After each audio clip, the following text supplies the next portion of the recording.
Hi, my name is Augmented. In this video lecture, we are going to discuss about the Gauss-Jordan elimination. So I would like to explain you this algorithm by solving an example. So hopefully we will get the idea of this algorithm while we are solving this problem. So let's say we're given a system of linear equations and I would like to solve this. So I would like to find the solution factor. So in order to do this, I would like to write down this system, first of all, as an augmented matrix. So if you remember, the augmented matrix is whenever I'm just going to copy the coefficients of the variables from all the equations. So this is going to be 1, 1, 2. They are the coefficients of the x1, x2, and x3 in the first equation. Then I'm going to write down 2, 4, minus 3, 3, 6, minus 5. They are all the coefficients of the variables. Then at the end, as the last column, I'm going to write down the free coefficients. So I'm going to basically write down the right-hand side part of this equation. So this is the corresponding augmented matrix. So our goal is what does actually the Gauss elimination. It is going to bring this matrix to the row echelon form. And if you remember, the row echelon form tells you that, hey, every row should start from the leading one. And as I go bottom from the top through the rows, those ones should be more righter, right? Structurally, it should be something like this. So there should be all the zeros below this floor. Okay, so we call this kind of upper triangular structure of the matrix. So this is our goal. And how we can do this is that we are going to choose, for example, this one to be the leading one, and we're going to just eliminate all the entries below this.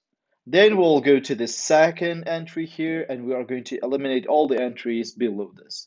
Then we're going to go to the third one, fourth one, and so on. So let's try to do this. So the first operation. So again, we are given the matrix, right? So the matrix is going to be, I'm going to write down the matrix 1, 1, 2, 9. 2, 4, minus 3, 1. 3, 6, minus 5, 0. So do you remember, first of all, I need to choose the leading one. And the leading one in the first row is going to be this element. So this element is the good candidate to be the first leading one. So what I have to do is I need to eliminate all of the entries below this leading one. So there should be zeros always below the leading ones so that we can bring the matrix to the row echelon form. So in order to eliminate this 2, what I have to do is I need to multiply the first row to the minus 2 and add this to the second. So this is how we are going to multiply. So the first operation which we're going to do is add the minus 2 multiple of the first row to the second. When we say that minus 2 multiple means we are going to multiply the first row to the minus 2 and we're going to add this to the second row. So please note that the first row doesn't change by this operation, and I'm going to just copy its entries as they are. And the third row is also doesn't change, so I'm going to just copy its entries as they are. And the second row only changes. So I'm going to multiply all of the entries of the first row to the minus 2. It's going to be minus 2, minus 2, minus 4, minus 18. And I'm going to add all of them to the second row. It is going to be 0 here, then 2, then minus 7, then minus 17. Right? Good. So what is the next step? So the second operation would be to eliminate this 3 because it is still below the leading one from the first row. So again, so the algorithm works in this way that I need to choose a leading one and I have to eliminate all of the entries below that leading one. So in order to eliminate this 3, what I have to do with this 1? So I need to multiply this 1 to the minus 3 and add this to the 3 so that this 3 is going to be cancelled. So again, our goal is not to deal with all of the other terms in that particular row. Our goal is to eliminate exactly that entry, which is just below the leading one. So in order to eliminate that red 3, we are going to multiply or add the minus 3 multiple of the first row, multiple of the first row to the third. And it's again really important for us to learn this notation. I'm going to copy that matrix 1, 1, 2, 9, 0, 2, minus 7, minus 17, 3, 6, minus 5, and 0. So I'm going to multiply the first row to the minus 3 and add this to the third one.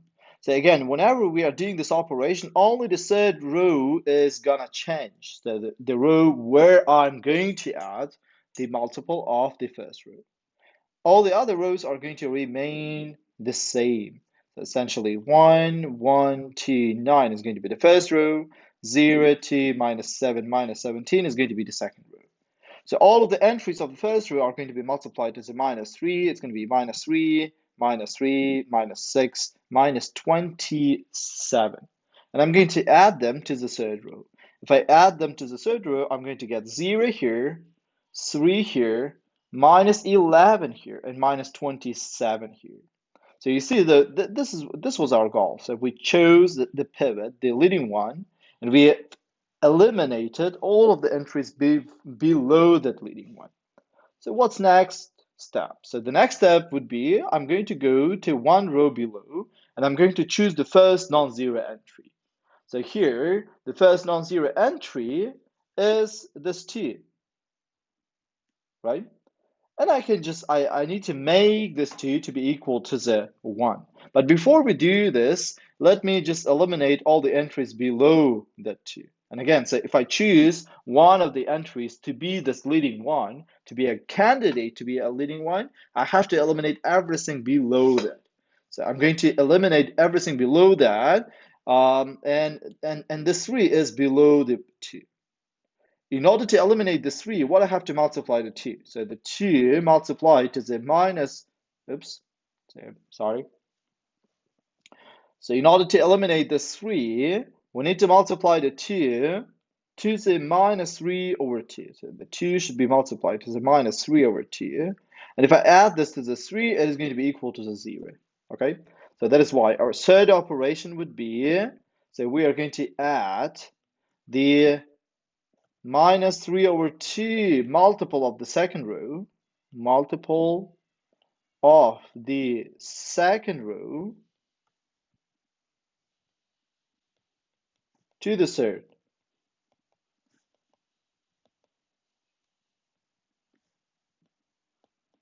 And again, our goal is to eliminate all of the entries below those leading ones, right? So if you do this, what we get? So again, I'm going to copy that last matrix. It's going to be 1, 1, 2, 9, 0, 2, minus 7, minus 17.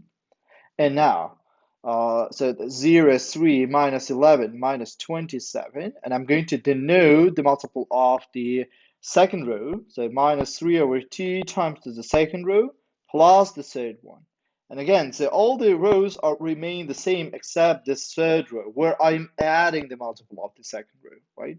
So I'm going to copy the first row. It's going to be 1, 1, 2, 9. I'm going to copy the second row, which is 0, 2, minus 7, and minus 17. And the third row is going to change in this way. So 2 times to the minus 3 over 2 is going to be minus 3. If I add this to the 3, it's going to be 0. So minus 7 times to the minus 3 over 2 is going to be plus 21 over 2, right? So let me write down those numbers here. So it's going to be 0. This is going to be minus 3. So this is going to be plus 21 over 2. So which is essentially 10.5, right? If you add 10.5 to the minus 11, it is going to be minus 1 over 2.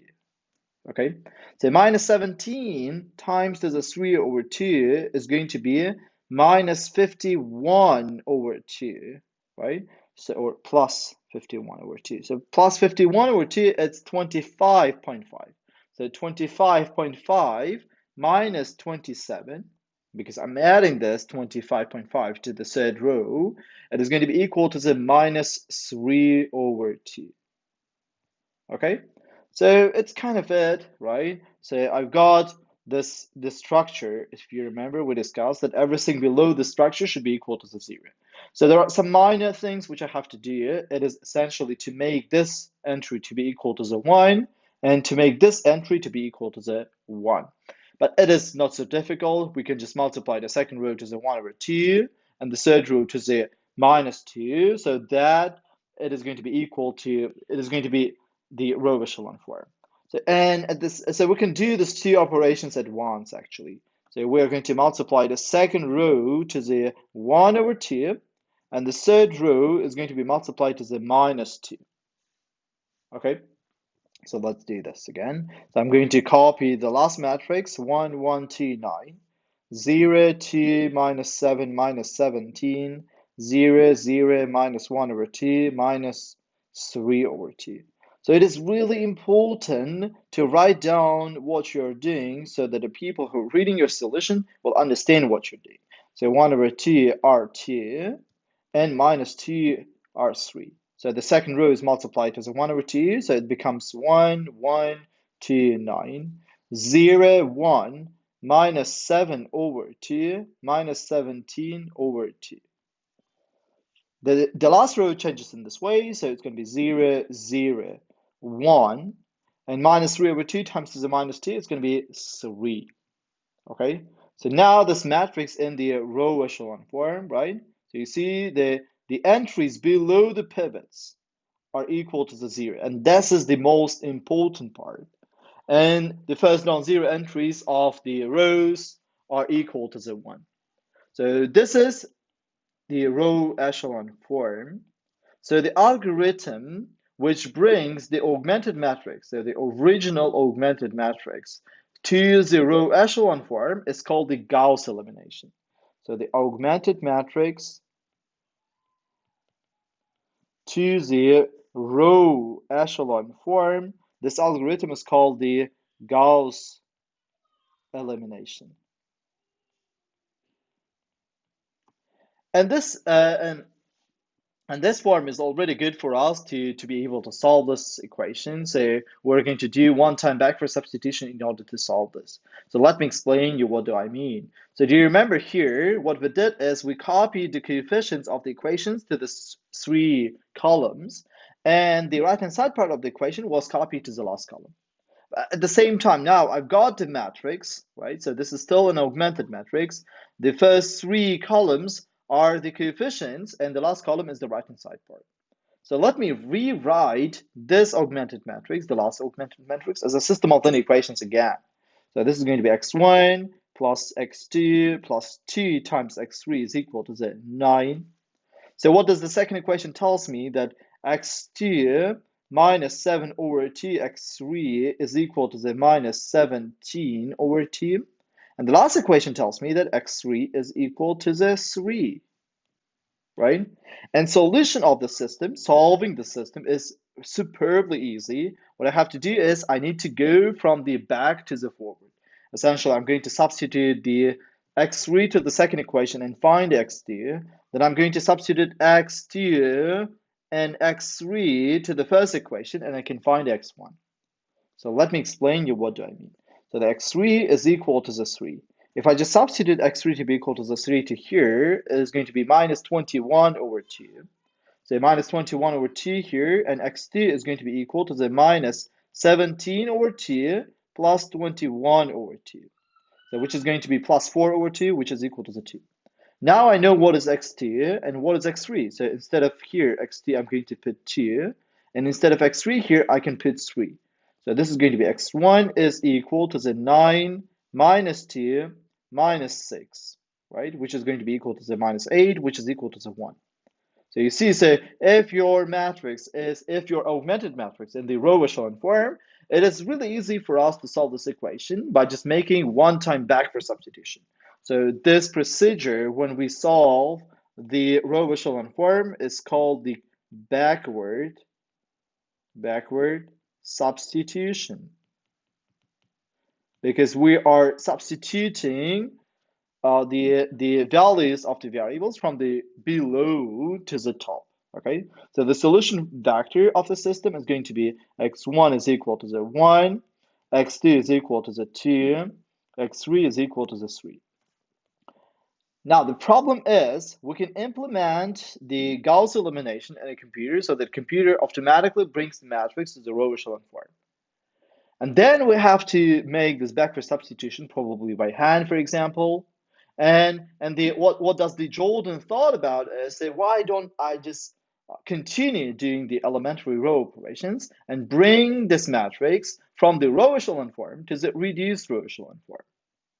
So if you remember, the reduced row echelon form tells you that, hey, every column which consists of the leading one should have zeros everywhere else, right? So you see, so it's already all the entries below those leading ones are equal to the 0. And what I have to do in order to bring this matrix to the reduced row echelon form, I just need to eliminate all the entries above those leading ones. And I can do this by, again, applying the 3 elementary row operations. So let's do this. So let's do the Jordan elimination. So the Jordan elimination is about bringing the row echelon form to the reduced row echelon form. So this is going to be the Jordan elimination.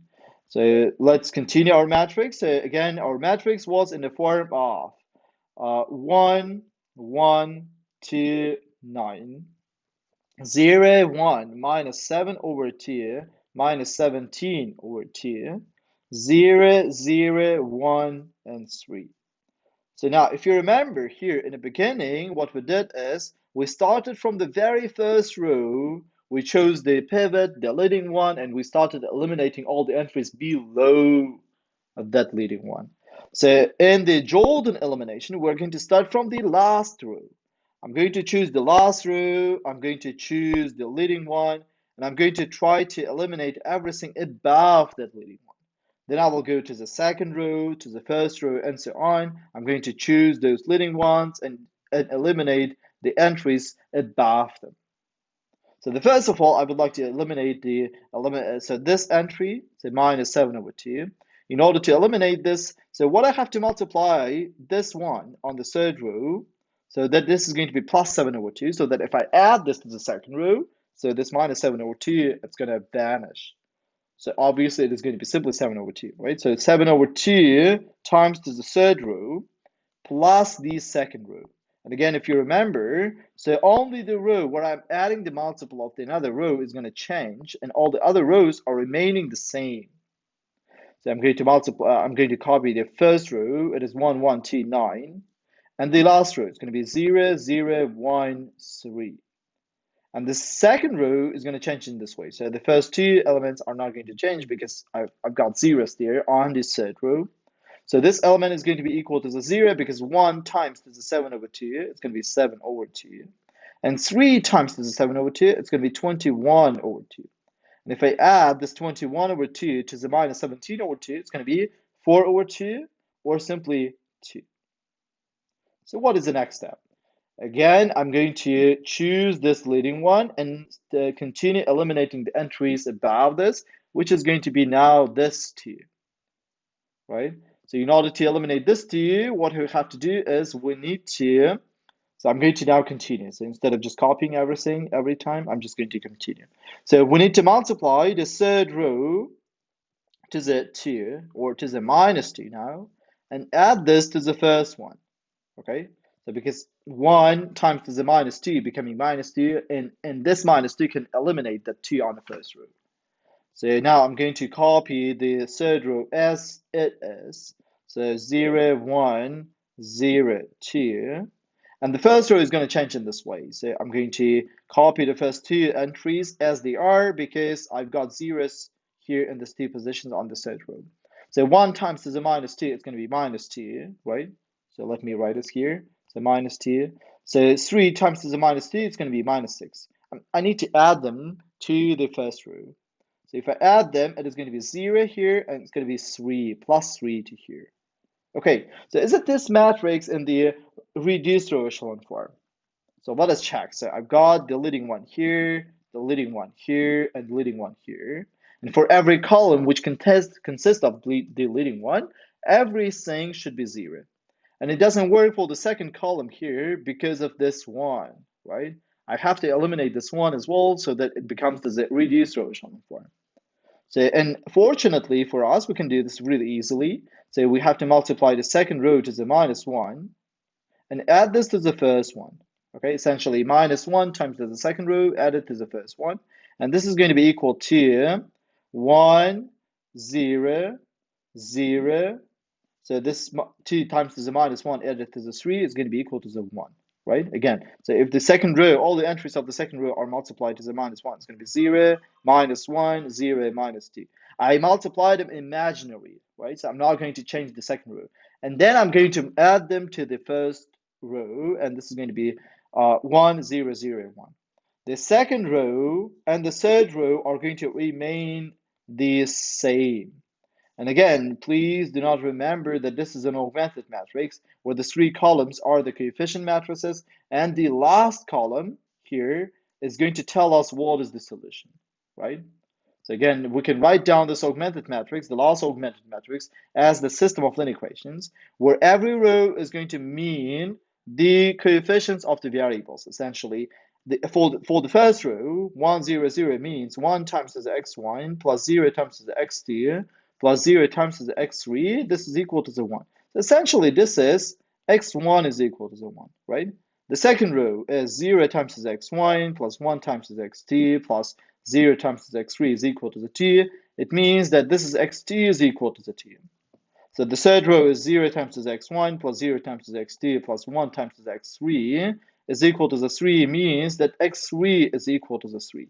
So you see, so the last column is going to tell us what is the solution right immediately from here. So again, this elimination operation where we are going to bring the row echelon form to the reduced row echelon form is going to be called as the Jordan elimination. So this is essentially what is the Gauss-Jordan elimination. It helps us to bring the matrices to the row echelon forms or to the reduced row echelon forms, which solves the system of linear equations.